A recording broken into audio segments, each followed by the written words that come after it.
আমি এখন যে পেঁয়াজ জমিটায় দাঁড়িয়ে আছি সেই পেঁয়াজ জমিটার অবস্থাটা আপনারা দেখুন। এই যে পেঁয়াজ জমিটা দেখতে পাচ্ছেন, পেঁয়াজের গাছের ডগা পুরো জ্বলে গেছে এবং তার সাথে সাথে এই যে পেঁয়াজের যে গুটি, এর বয়স প্রায় 70 দিনের কাছাকাছি। এই পেঁয়াজ জমিটায় যে পেঁয়াজ গাছগুলো আছে এর গুটি আসার কথা, কিন্তু এখনো পর্যন্ত ঠিকঠাক ভাবে পেঁয়াজের গুটি আসেনি। তো আপনারা অনেকেই কিন্তু আমার কমেন্ট বক্সে এবং ফেসবুক গ্রুপে আপনারা কমেন্ট করেছেন যে এখন প্রায় 70 দিন মতো বয়স হয়ে গেল পেঁয়াজের গুটি বড় হয়নি, তো কিভাবে গুটি বড় করবেন।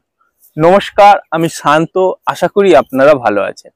আজকের এই ভিডিওতে আমি আপনাদের সঙ্গে আলোচনা করব যে পেঁয়াজের এই 60 থেকে 70 দিনের মাথায় এই ধরনের রোগের আক্রমণ, সেইগুলোকে কিভাবে নিয়ন্ত্রণ করবেন, তার পাশাপাশি এই সময় কি ধরনের পিজিআর বা অনুখাদ্যের স্প্রে করলে খুব তাড়াতাড়ি গুটিগুলো বড় হবে। পেঁয়াজে এই সময় বিভিন্ন ধরনের ছত্রাক এবং ব্যাকটেরিয়ার আক্রমণের ফলে বিভিন্ন ধরনের রোগ হয়।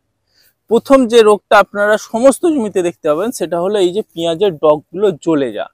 এটা কি কারণে হয় জানেন? এটা হলো ফিউজেরিয়াম উইল, ফলে এই পাতার ডগগুলো আস্তে আস্তে জ্বলে যায়। দ্বিতীয় যে রোগটা আপনারা দেখতে পাবেন সেটা হলো পাতা এই ধরনের টিপ টিপ অসংখ্য সাদা কালারের দাগ, যেটা হলো বটাইটিস কোয়াসমোসা নামক এক ধরনের ছত্রাকের আক্রমণের ফলে এই টিপ টিপ দাগগুলো হয়। এটা বকাইটিস ঝলসা নামে পরিচিত।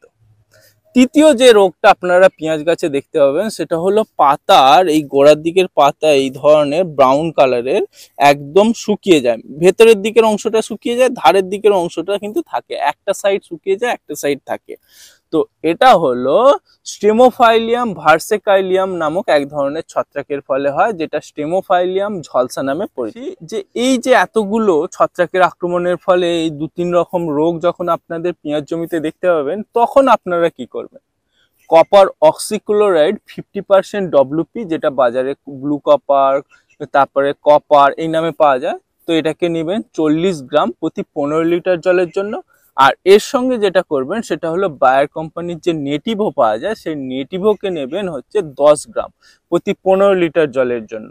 এবং এই কপার অক্সিক্লোরাইডের সাথে নেটিভোকে একসাথে মিশিয়ে আপনারা 15 লিটার জলে গুলে বিকেলের দিকে স্প্রে করবেন। যেহেতু পেঁয়াজ গাছের পাতা খুবই তেলতেলে, তাই যখনই এই মিশ্রণ স্প্রে করবেন অবশ্যই স্টিকার মিশিয়ে আপনারা স্প্রে করবেন। এবার বলি যে পেঁয়াজ গাছের বয়স প্রায় 70 থেকে 80 দিনের কাছাকাছি, 120 থেকে 30 দিনের মাথায় আপনারা পেঁয়াজটা হারভেস্ট করবেন বা তুলে নেবেন মাঠ থেকে।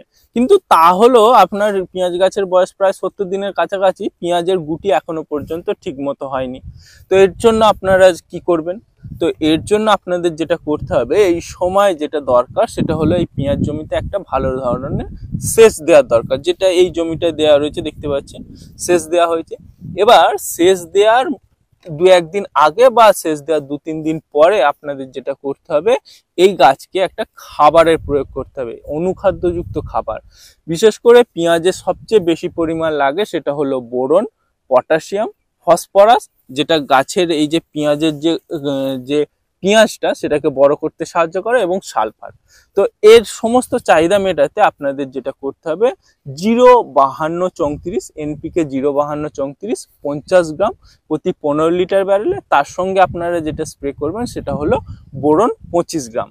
ঠিক এই যে ছত্রাকনাশক, এই ধরনের রোগ থাকলে ছত্রাকনাশক স্প্রে করার 5 থেকে 6 দিন পর এই অনুখাদ্যের এবং ফার্টিলাইজারের আপনারা যদি স্প্রেটা করে দেন, তাহলে আপনাদের পেঁয়াজ গাছের যে পেঁয়াজের যে বার সেটা কিন্তু খুব দ্রুত হবে। আর আপনারা যারা বাংলাদেশ থেকে দেখছেন, আপনাদের জন্য বলবো নুটাফস N 40 থেকে 50 গ্রাম আপনারা প্রতি 15 লিটার জলে গুলে আপনারা কিন্তু এই পেঁয়াজ গাছেতে যদি স্প্রে করে দেন, তাহলে আপনাদের গুটি কিন্তু খুব দ্রুত বাড়তে শুরু করবে।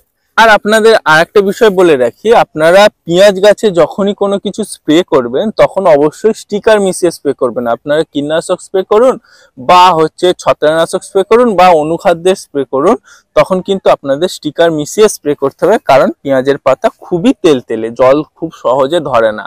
সেই জন্য বলবো কৃষি রাসায়নিক টিপ টপ স্টিকারটা খুব ভালো, এটাকে 5 থেকে 10 ml প্রতি 15 লিটার জলে গুলে ব্যবহার করতে পারেন।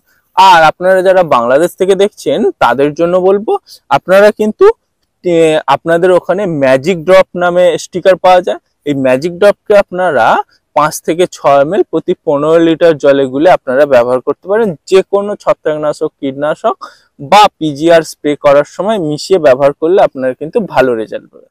আশা করি আমি আপনাদের বোঝাতে পারলাম যে পেঁয়াজে এই সময় কি ধরনের রোগের আক্রমণ হয়, তার জন্য কি ধরনের পরিচর্যা নেবেন, আর এই সময় যে পেঁয়াজের গুটি বড় করার জন্য আপনারা কি ধরনের পরিচর্যা নেবেন সেই সম্পর্কে যদি আরো কিছু জানার থাকে অবশ্যই নিচের কমেন্ট বক্সে কমেন্ট করবেন।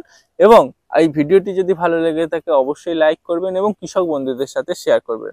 আর পেঁয়াজ সম্পর্কে যদি কোনো সমস্যা থাকে আমাদের যে কৃষি বৈঠক ফেসবুক গ্রুপ আছে সেখানে আপনার সমস্যা নিয়ে পোস্ট করতে পারেন। আজ এই পর্যন্তই, আবার দেখা হচ্ছে পরবর্তী এক ভিডিও। ভালো থাকবেন এবং আপনার ফসলের যত্ন নেবেন।